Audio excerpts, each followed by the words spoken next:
Beep. Beep. That sound was the first thing David Reeves became aware of in 6 days. He couldn't open his eyes, couldn't move his fingers, couldn't make a single sound. His body was a locked box, but his mind was wide awake. Where am I? What happened? Fragments came back slowly. The car, the truck that ran the red light. Then nothing. Voices. Close. Familiar. He's not going to wake up, Karen. You need to accept that. A man's voice. Deep, urgent, unfamiliar.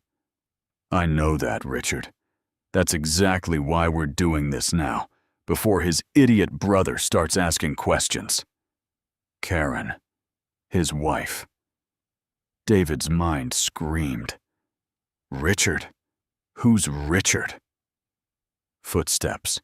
A door opening. A new voice. Professional. Cautious. Mrs. Reeves, I understand this is difficult, but I need you to understand what you're asking. I'm asking you to let my husband go in peace, Doctor. If his heart stops again, don't bring him back. That's all. That's not a small request. That's $2 million, Dr. Patel. Karen's voice, flat, businesslike. Wired to whatever account you want. Tonight. All you have to do is not try so hard next time. Silence. David's heart, the machine confirmed it, began to race.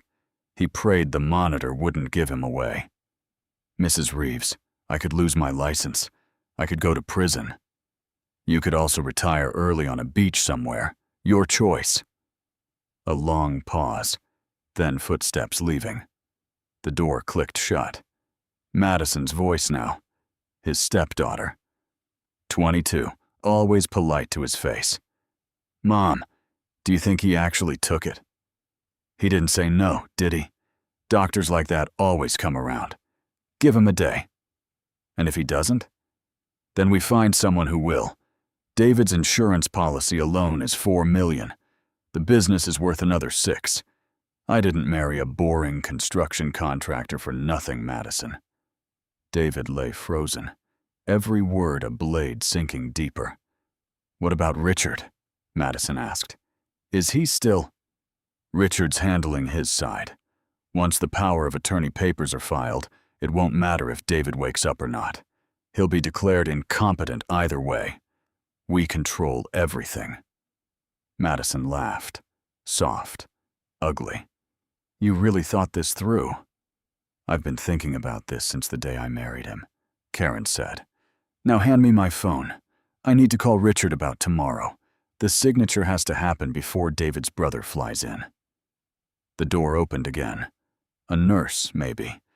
Their voices dropped to whispers David couldn't catch, except for one final sentence from Karen, cold as ice, right before they left the room. Don't worry. By the time Tom gets here, David Reeves won't exist anymore. Only the money will. The door shut. The room went silent except for the beep of the monitor. David lay there in the dark behind his own eyelids, unable to move, unable to scream. But for the first time since the accident, he felt something stronger than fear. He felt rage. And rage, he realized, was something he could use. I'm not dead yet, Karen, he thought, and you just made the worst mistake of your life. 3 days passed. David learned to survive in silence. He controlled his breathing, kept his face slack, let the nurses turn him, clean him, check his vitals, all while his mind worked overtime, cataloging every visitor, every whispered phone call, every clue. Madison came alone on the second day. She sat by his bed, scrolling her phone, muttering to herself. 10,000 followers if this house sells fast, she said, half to David, half to no one. Mom says once the transfer papers go through, we list it immediately. New Karen era, new Madison era. She glanced at him, The machine, the tubes, the still body, like he was already furniture. "Sorry, David," she said, almost bored. "Nothing personal. You were actually kind of a decent stepdad. But money's money." David wanted to open his eyes right there and watch her face collapse. He didn't. Not yet. Learn more first. On the fourth day, Karen came in arguing on the phone, not bothering to lower her voice once the door shut. "Richard, I don't care what your lawyer says. The power of attorney has to be backdated to before the accident, or it won't hold up. No, I already told Dr. Patel to sign off on his mental status report. He's on board. Yes, he took the money. Don't worry." David's chest tightened. Dr. Patel took it. Dr. Patel is one of them now. "Once Tom lands Thursday," Karen continued, "I need everything filed. If David's own brother tries to contest guardianship, I want it already locked. I know, Richard. I know how much the company's worth. That's why I married the idiot." She hung up, sighed, and looked at David's still body with something almost like affection. "You really loved me, didn't you?" she murmured. "That's the saddest part." She left. David lay there, drowning in fury he couldn't express. That night, a new person entered. Softer footsteps, careful hands. Dr. Elena Foster, doing a late rotation check most doctors skipped. She checked his pupils, his reflexes. Then she paused. "Your heart rate spiked when the door opened," she said quietly, mostly to herself, flipping through his chart. "That's not typical for someone this deep under." She leaned closer, professional curiosity sharpening into suspicion.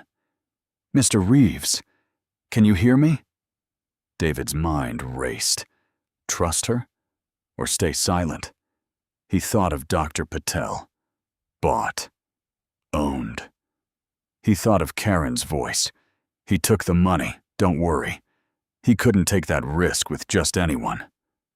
But Dr. Foster wasn't leaving. She sat down slowly, studying his monitor readings like they were telling her a story no one else had bothered to read. "Your file says you're unresponsive," she said softly. "But your vitals have been telling a different story for 2 days now. Vitals don't lie, Mr. Reeves. People do." She stood, walked to the door, checked the hallway, then came back and lowered her voice to barely a whisper. "I don't know what's going on in this family, but I know a wife who visits crying and a stepdaughter who visits smiling are 2 very different people. And I know Dr. Patel signed off on a mental competency report without running a single test I ordered." She looked directly at David's closed eyes. "If you can hear me, and I think you can, blink twice. Just twice. I won't tell anyone. Not until you're ready." David's heart pounded against the monitor. This is it. This is the moment that decides everything. Slowly, carefully, he opened his eyes just a fraction and blinked. Once. Twice. Dr. Foster's breath caught. She grabbed his hand, gripping it tight, her professional calm cracking for just a second into something fierce and protective. "Okay," she whispered. "Okay. Then we're going to do this smart. Nobody finds out you're awake. Not your wife, not your stepdaughter, not Dr. Patel. Nobody. Do you understand?" David squeezed her hand, weak but certain. "Good," she said, standing, already thinking 3 steps ahead. "Because in 2 days, your wife wants a fake incompetency ruling to lock you out of your own life forever."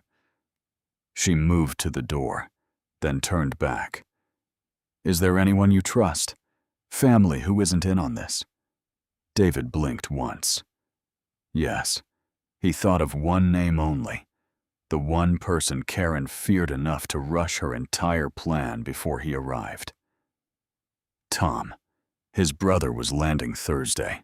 He just had to survive 2 more days of pretending to be dead, while the only people racing faster than his own recovery were the ones planning to bury him alive in his own life. Dr. Foster moved fast. By morning, she'd quietly pulled David's real chart data, the one Dr. Patel hadn't bothered updating, and cross-checked it against the falsified competency report already sitting in the hospital system, ready to be filed. "They dated this 3 days ago," she muttered, scrolling through it on a tablet by David's bedside, voice low. "Before you even started showing signs of consciousness. This isn't medical incompetence, Mr. Reeves.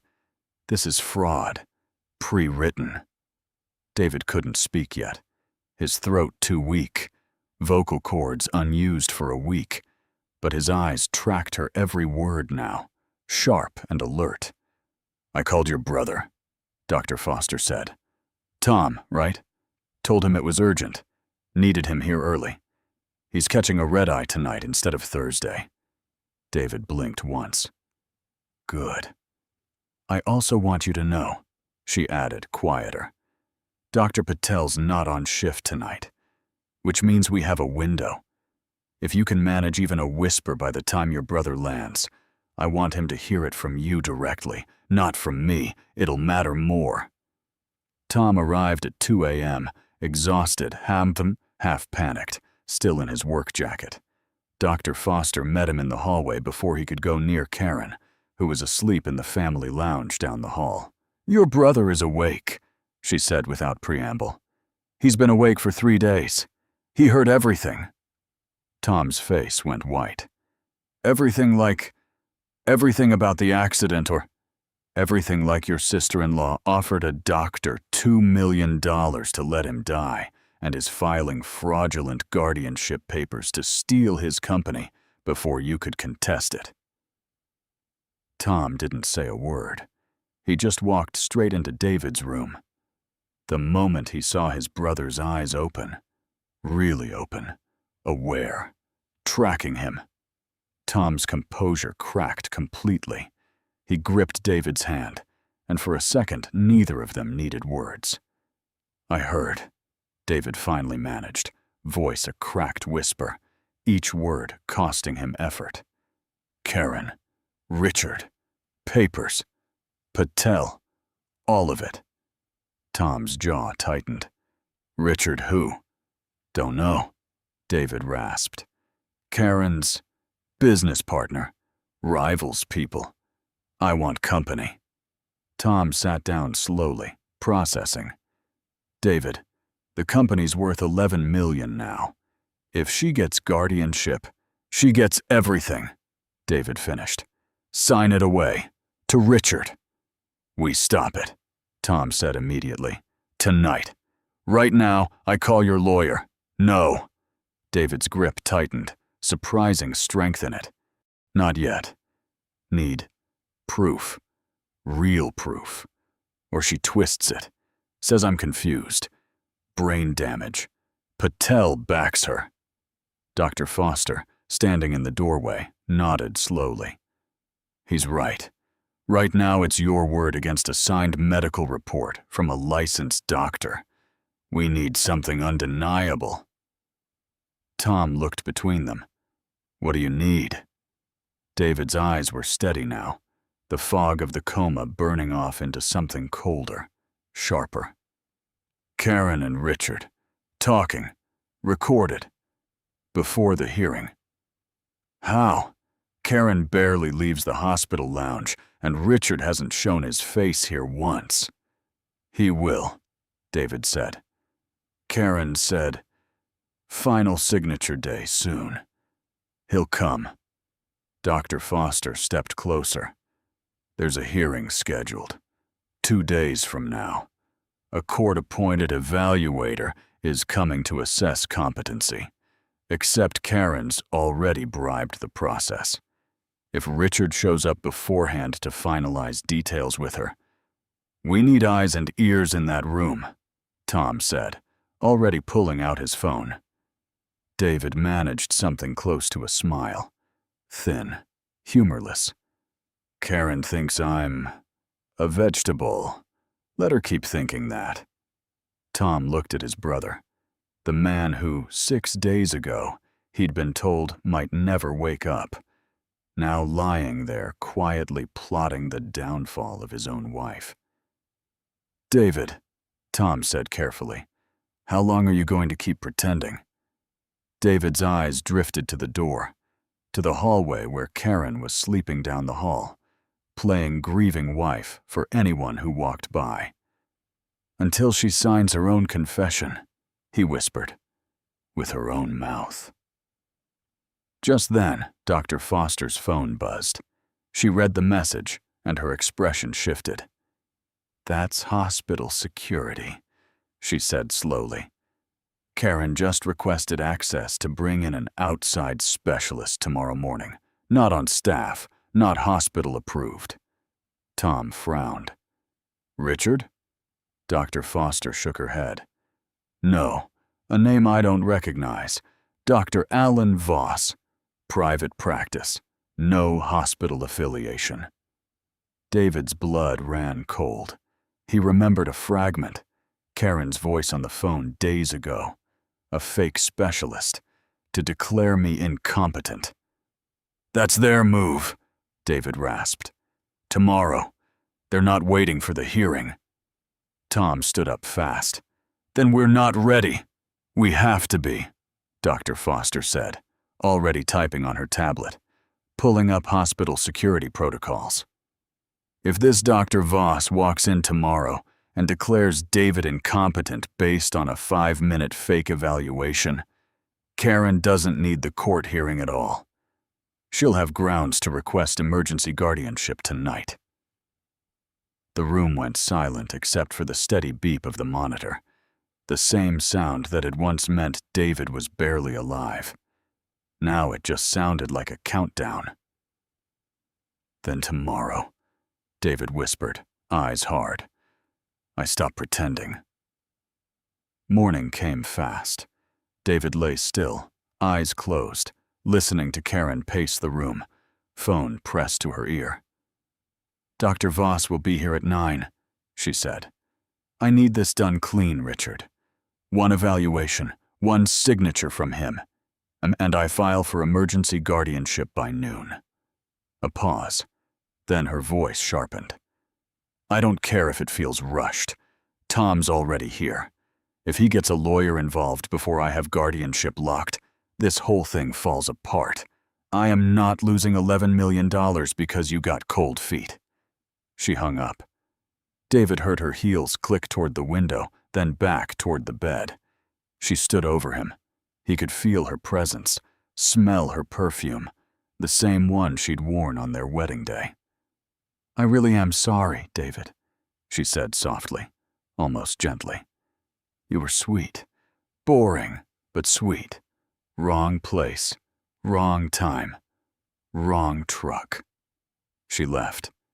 The second the door clicked shut, Tom slipped in from the adjoining supply room, where he and Dr. Foster had been hiding, phone already recording. Got it, Tom whispered. The whole thing. Her saying, guardianship, 11 million, Richard's name. All of it. Dr. Foster followed, checking the hallway. That's good, but it's not enough. A recording of her talking business isn't a crime. We need her connected directly to the bribe, or to Voss being fake. David's voice was stronger now, still hoarse, but steadier. Voss, 9 o'clock. I need to be ready before he walks in.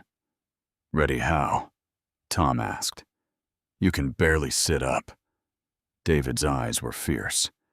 I don't need to sit up. I need him to examine me and get exactly what Karen doesn't want him to get.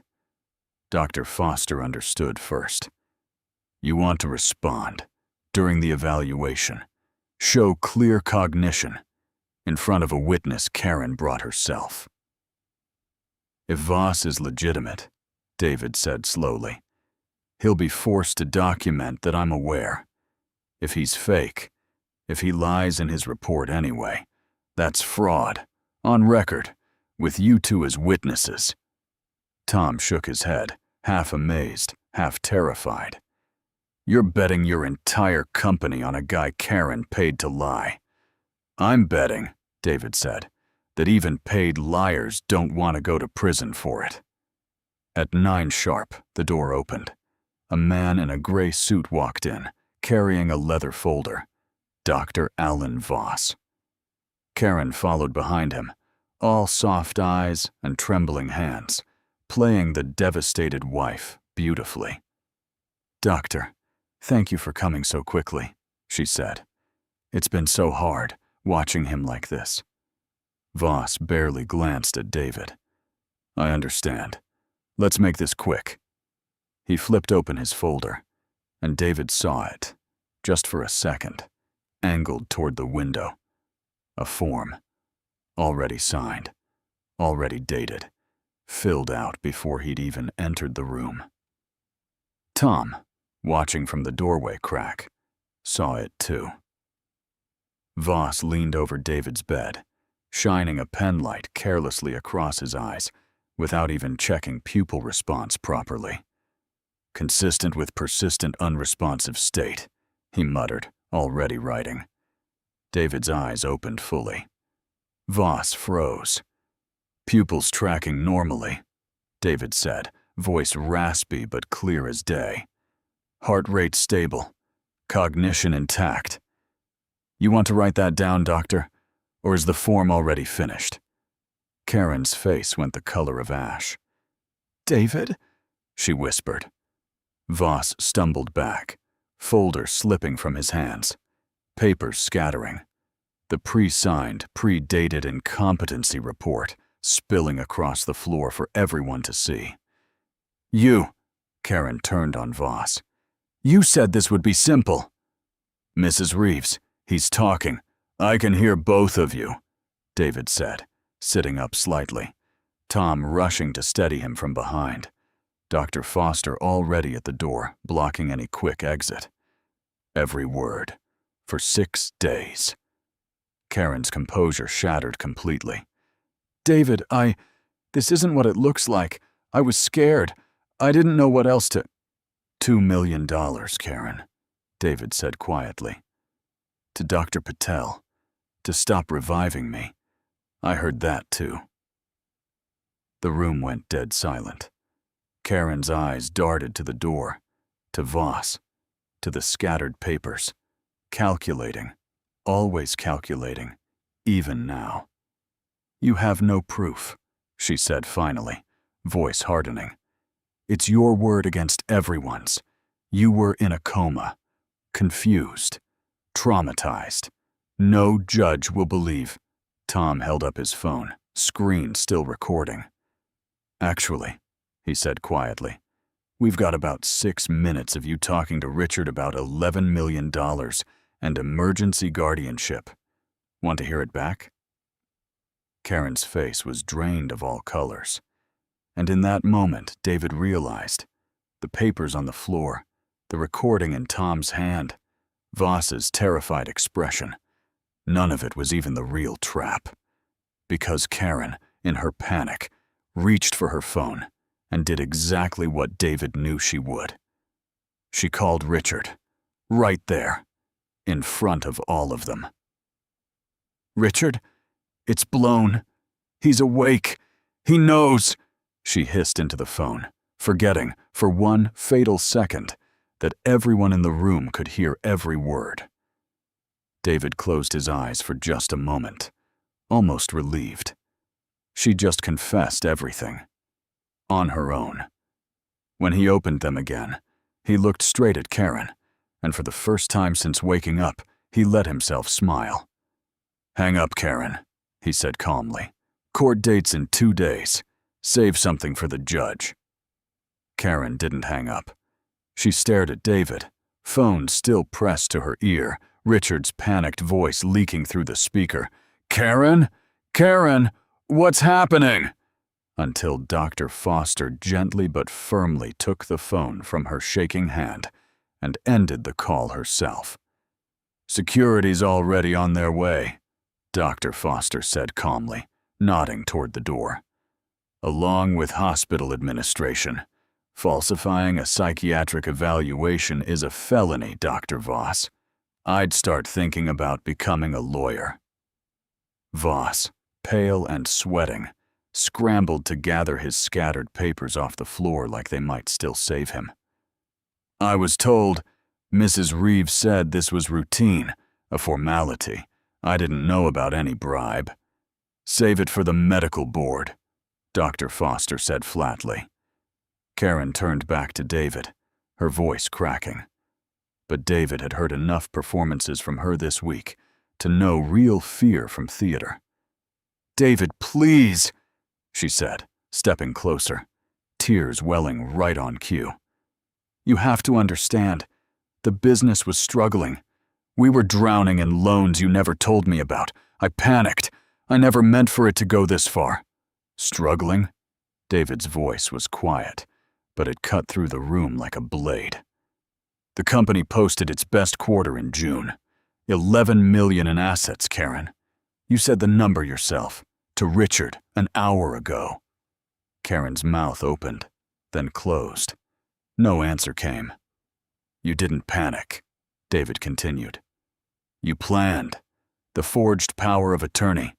Dr. Patel, Voss, Richard's company circled my contracts for months before the accident even happened. This wasn't a mistake. This was a business plan. And I was just the asset you were liquidating." Madison appeared in the doorway then, drawn by the commotion, phone still in hand, and froze the instant she saw David sitting up, fully conscious, staring straight at her. "Oh my God," she whispered. "Hi, Madison," David said. "New Karen era, huh?" Madison's face went white. She looked at her mother, then at David, then back at her mother, searching for some explanation that didn't exist. "You told me he'd never wake up," Madison said slowly, almost to herself. "You said it was already decided." "Madison, don't," Karen started. "You said the papers were already filed." Madison's voice cracked, panic rising. "You told me this was safe." 2 security guards appeared at the door, followed by a hospital administrator, alerted by Dr. Foster's earlier call. Behind them, Tom stood with his phone still in hand, the recording safely backed up to 3 different places already. He'd made sure of that the moment they left the room. "Mrs. Reeves," the administrator said carefully, looking between Karen and the incompetency report still scattered on the floor. "We're going to need you to come with us to discuss what just happened here." "This is insane," Karen snapped, composure returning, sharp and defensive now. "I am his wife. I have every legal right to make decisions about his care." "Not," David said calmly. "When you're on tape offering a doctor $2 million to withhold treatment. That's not a spousal decision, Karen. That's attempted murder." The word landed in the room like a gunshot. Karen's face went slack. "I never said," she started. "You did," Tom said quietly, holding up his phone. "Day 1. I have the nurse's statement too. Turns out Dr. Patel had a crisis of conscience about 20 minutes after you left his office. Wrote everything down. Dated it. Signed it." Karen's legs seemed to give slightly. She caught herself on the edge of the bed rail. "David," she whispered, all pretense gone now, voice small. "Please, we built a life together. 6 years." David looked at her for a long moment. Really looked, the way he hadn't let himself in years, blinded by love, then by silence, then by fury. "We didn't build anything, Karen," he said finally. "You built an exit strategy. I was just too dead to notice." The security guard stepped forward. "Mrs. Reeves, we need you to come with us." Karen's eyes flicked one more time toward the door, toward Madison, toward some last possible escape, and found none. As she was led out, she turned back one final time. "This isn't over," she said, voice shaking with something between fury and desperation. "I have lawyers, good ones. You'll never prove intent in court. See you in 2 days, Karen," David said, "at the hearing you scheduled." The door shut behind her. The room went quiet. Just David, Tom, Dr. Foster, and Madison standing frozen near the door, tears streaking down her face. 22 years old, and suddenly facing the full weight of what she'd agreed to. "David," Madison said quietly, "I'm so sorry. I didn't think it would actually—" "Save it, Madison," David said, not unkindly, but not warmly either. "Tell it to the judge, same as your mother." Tom sat down heavily in the chair beside David's bed, exhaling for what felt like the first time all week. "We got her," he said quietly, disbelief in his voice. "David, we actually got her." David leaned back against the pillows, exhausted in a way that had nothing to do with the coma. "We got the confession," he said. "Now we need the courtroom to finish it." Dr. Foster, checking his vitals one more time, glanced at him with something like admiration. 2 days, she said. "Think you'll be ready?" David closed his eyes, picturing Karen's face when the recording played in front of a judge. Richard's business exposed. The $11 million, the $2 million bribe, all of it laid bare in a courtroom instead of a hospital room. "I've been ready for 6 days, he said. "I just had to wake up first." 2 days later, the hearing room at the county courthouse was packed tighter than David expected. Hospital administrators, Karen's lawyer, Richard Cole himself, sitting stiff and expensive-suited beside his own attorney. And in the back row, Madison, alone, having refused to sit anywhere near her mother. David walked in on his own legs for the first time in over a week, slower than usual, leaning slightly on Tom's arm, but upright.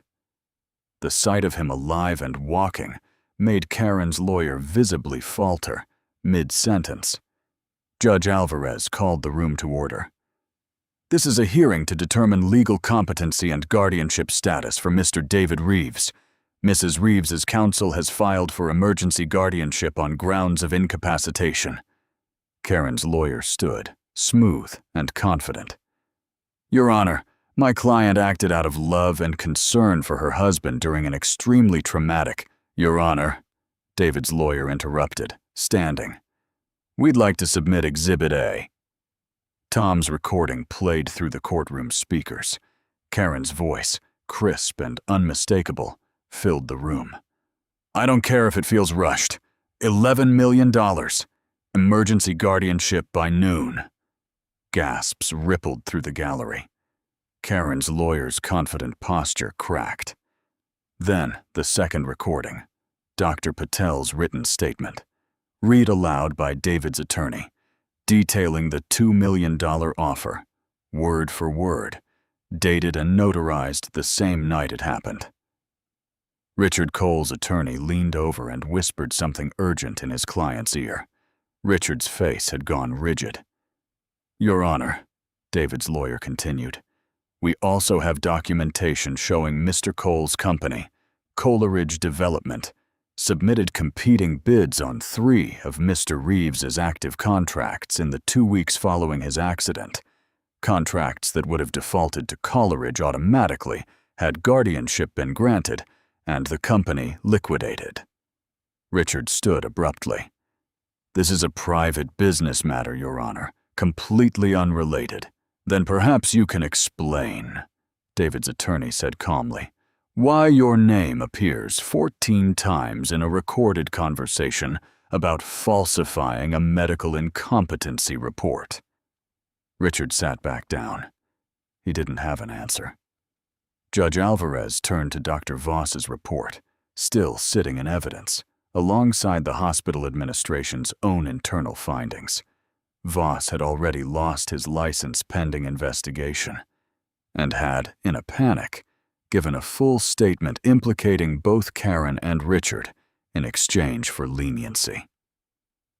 "Mrs. Reeves," the judge said, voice sharp now, "would you like to explain to this court why a pre-signed, pre-dated psychiatric evaluation was found in your possession before your husband was even examined?" Karen's composure, held together by sheer will since the hospital, finally cracked. "Your Honor, we were told he'd never recover. The doctors said." "Which doctors?" the judge asked. "Because Dr. Foster's official medical notes, submitted as Exhibit C, show clear signs of neurological recovery 3 full days before Dr. Voss's evaluation." Silence. From the back row, Madison stood suddenly, voice shaking but clear. "Your Honor, I have something to say." Karen turned, alarmed. "Madison, sit down." "No." Madison walked forward, ignoring her mother completely. "I want it on record that I knew. I knew about the money. I knew about Richard. I knew the papers were forged. I'm not going to lie about it anymore." The courtroom went dead silent. Karen stared at her daughter like she'd been stabbed. "I'm not doing this to protect myself," Madison continued, voice breaking. "I'm doing it because David never did anything to deserve this. He was good to us, and we tried to bury him alive for money." She sat back down, shaking, tears streaming freely now. David watched her, something complicated moving behind his eyes. Not forgiveness, not yet, but maybe the smallest crack of understanding. Judge Alvarez removed her glasses, looking over the courtroom with visible disgust.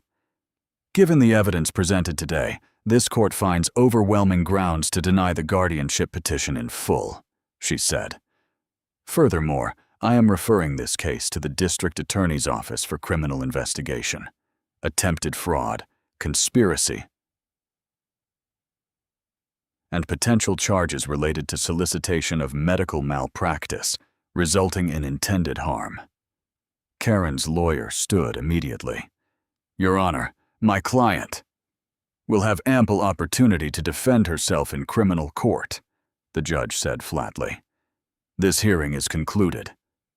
The gavel came down. Karen sat frozen at the table, staring at nothing, as her lawyer scrambled papers around her. Richard was already being approached by 2 men in suits near the exit. David recognized one of them from the DA's office. Tom leaned close to David. "It's over," he whispered. "You did it." David watched Karen finally look up, meeting his eyes across the courtroom one last time. No anger left in her now, just the hollow look of someone watching 6 years of careful lies collapse in real time. "It's not over," David said quietly. "Not yet." Because he still had one more thing to settle.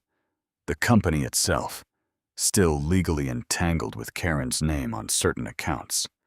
Still vulnerable to a final desperate move from a woman who had nothing left to lose. As if summoned by the thought, Karen stood abruptly as the courtroom began to empty, her voice cutting through the noise. "David, wait!" He turned. "You think this is finished?" she said, quiet enough that only those nearby could hear, something cold and calculating flickering back into her eyes despite everything. "I still have access to the joint accounts. The house is still in both our names. You want this over? It's going to cost you." David felt Tom tense beside him. "One more move, Karen," David said evenly. "Go ahead. Make it." Her lawyer grabbed her arm, pulling her toward the door, whispering urgently. But the look she gave David over her shoulder promised this wasn't over at all. 3 days after the hearing, David's lawyer called with a warning. Karen had drained 40% of the joint checking account and attempted to place a lien against the family home using an old power of attorney document, one that technically hadn't been revoked yet. "She's not done," Tom said, pacing David's living room, phone in hand. "She's bleeding you on the way out." David, sitting at his desk for the first time since the accident, felt tired in a way that had nothing to do with recovery. "Then we close every door before she finds another one." They moved fast.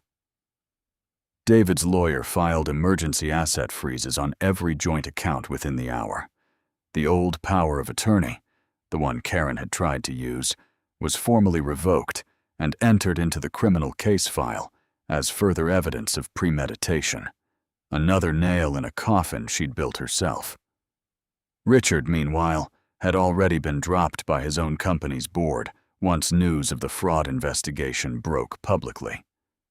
Coleridge Development's stock took a hit within days, and 2 of the contracts he'd tried to poach quietly returned to David's company without a fight.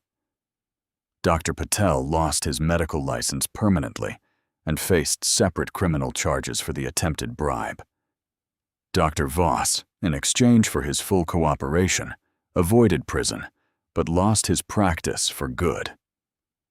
Karen's criminal trial was set for the following spring.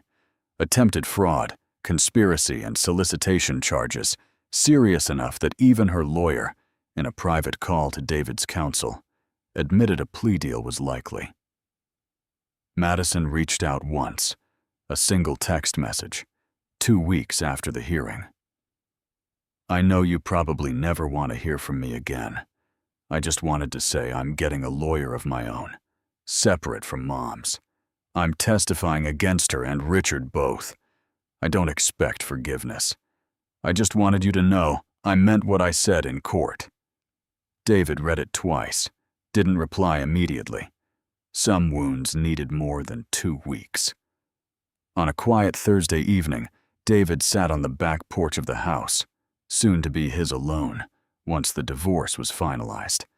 Tom beside him, 2 beers between them, untouched. "You ever think about it?" Tom asked. "How close it was. If Dr. Foster hadn't caught those vitals."